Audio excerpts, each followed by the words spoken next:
Jumpa lagi bersama saya, Ibu Yasinta Bua. Harapan Ibu, kalian di rumah masih dalam keadaan sehat-sehat selalu dan bisa mengikuti kegiatan pembelajaran ini dengan penuh perhatian. Nah, anak-anak, tema pelajaran kali ini adalah hak dan kewajiban sebagai anggota gereja. Sebelum kita memulai kegiatan, marilah kita mengawali kegiatan ini dengan berdoa bersama. Dalam nama Bapa, Putra, dan Roh Kudus. Amin. Ya Bapa, utuslah kepada kami roh pengertian, agar kami dapat memahami hak dan kewajiban kami sebagai anggota gereja, sehingga kami dapat ikut ambil bagian dalam karya pelayanan gerejamu yang kudus. Amin. Dalam nama Bapa, Putra, dan Roh Kudus. Amin. Kompetensi dasarnya, pada kesempatan ini kita masuk kompetensi dasar yang ketiga, yakni 1.3, bersyukur atas hak dan kewajiban sebagai umat beriman Kristiani. 2.3, bertanggung jawab dalam melaksanakan hak dan kewajiban sebagai umat beriman Kristiani. 3.3, memahami ajaran gereja dan kitab suci tentang hak dan kewajiban umat beriman Kristiani. 4.3, melakukan aktivitas, misalnya membuat jurnal, menulis refleksi, merencanakan kegiatan yang berkaitan dengan kegiatan dalam kehidupan menggereja. Adapun indikator tujuan pembelajaran 1.3.1, menghayati tuntutan hak berdasarkan ajaran Yesus. 2.3.1, melaksanakan kewajiban sebagai anggota gereja. 3.3.1, menjelaskan arti hak dan kewajiban sebagai anggota gereja. 3.2.2, menjelaskan konsekuensi baptis setiap anggota gereja. 3.3.3, menjelaskan hak sebagai anggota gereja menurut hukum gereja.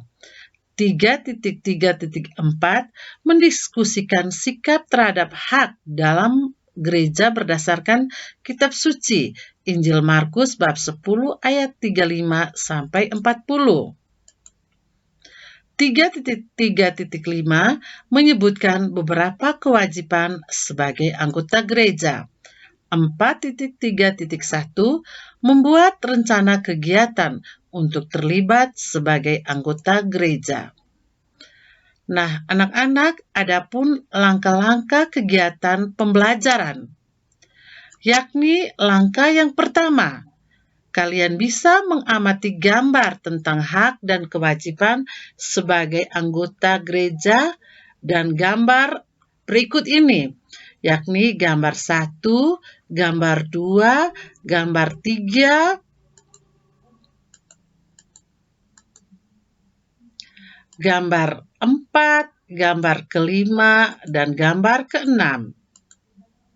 Nah, anak-anak, setelah kalian mengamati gambar, nah pada langkah kedua ini adalah kegiatan menanya. Silahkan siswa membuat komentar dari setiap gambar dan membuat pertanyaan dari gambar yang diamati tadi. Misalnya, pada gambar 1, terlihat Bapak Paus memberikan ciuman kepada seorang anak pada hari orang sakit sedunia. Sikap ini menunjukkan kewajiban kita sebagai anggota gereja yang memberikan cinta kepada orang sakit. Pertanyaan yang bisa dibuat, apakah kita sudah memberikan perhatian kepada orang sakit? Dan berikutnya, silakan kalian memberikan pendapat dan menemukan pertanyaan dan serta jawaban dari setiap 5 gambar tadi. Nah, kita sekarang masuk pada langkah ketiga, yakni langkah mengeksplorasi. Pada langkah ini, silahkan kalian para siswa membaca kitab suci dan bukalah kitab suci dari Injil Markus, bab 10 ayat 35 sampai 40. Nah, anak-anak, setelah kalian membaca kitab suci, pada kesempatan ini silahkan kalian berdiskusi dalam kelompok dan menemukan beberapa pertanyaan. Misalnya satu, pesan apa yang hendak disampaikan Yesus dalam kutipan tersebut?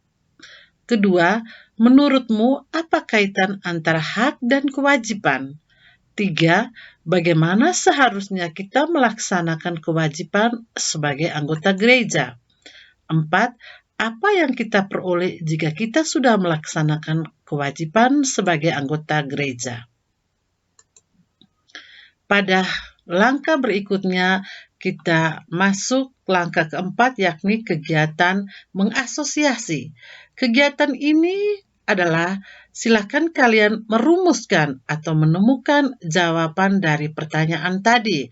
Dan silakan kalian menuliskan dan mendiskusikan secara pribadi atau bisa secara berkelompok. Pada langkah yang kelima ini adalah kegiatan mengkomunikasikan. Pada kegiatan ini kita bisa memberikan kesimpulan dari guru, misalnya salah satu aspek hidup berkomunitas dalam persekutuan gereja adalah adanya hak dan kewajiban. 2. Hak adalah kewenangan atau kekuasaan yang benar untuk melakukan sesuatu atau menuntut sesuatu. Sedangkan kewajiban adalah sesuatu yang harus dilakukan atau sudah semestinya harus dilakukan. 3. Hak dan kewajiban sebagai anggota komunitas gereja tidak hanya terarah pada kelompok itu sendiri, namun terbuka juga mewujudkan hak dan kewajibannya dalam kehidupan bermasyarakat. 4. Konsekuensi kita sebagai anggota gereja yang sudah dibaptis adalah dengan permandian menjadikan kita sebagai anggota tubuh Kristus dan mengambil bagian dalam tugas Kristus, yakni sebagai imam, nabi, dan raja untuk melaksanakan pengutusan Allah di dunia. 5. Hak sebagai anggota gereja antara lain dalam bidang liturgi, mendapatkan pelayanan rohani, pelayanan sakramen, dan mengadakan ibadat sesuai dengan ritus yang ditetapkan. Dalam bidang pewartaan, ikut serta mewartakan Injil dalam bidang Katolik. Dalam kebebasan, hak berserikat atau berkumpul, dan hak untuk memilih status hidup. 6. Kewajiban sebagai anggota gereja adalah meningkatkan hidup doa, hidup moral, hidup sakramental, atau menghayati peran sakramen dan secara terlibat aktif dalam karya pelayanan gereja. 7. Kebiasaan dalam masyarakat orang yang lebih senang menuntut hak daripada melaksanakan kewajiban, padahal hak dan kewajiban harus dilaksanakan secara seimbang. Kedelapan, perlu disadari bahwa hak kita sebagai anggota gereja akan terpenuhi apabila kita melaksanakan kewajiban kita sebagai anggota gereja secara bertanggung jawab.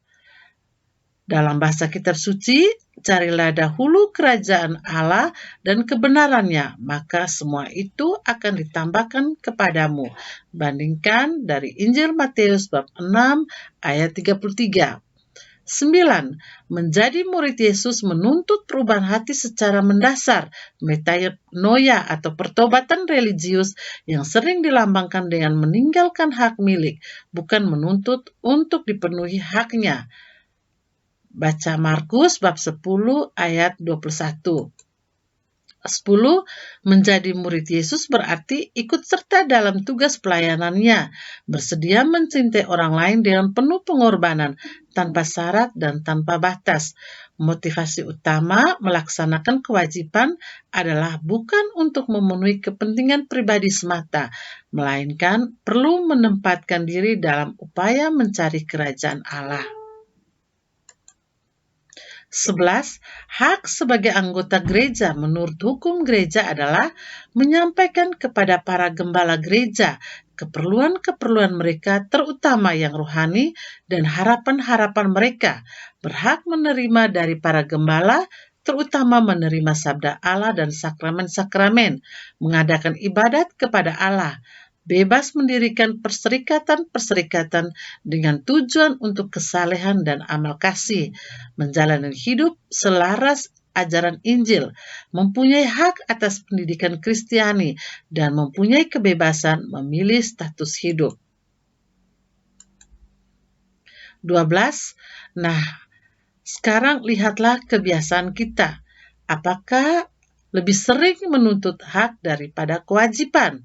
Ataukah tetap melaksanakan kewajiban sebaik mungkin tanpa berpikir soal hak?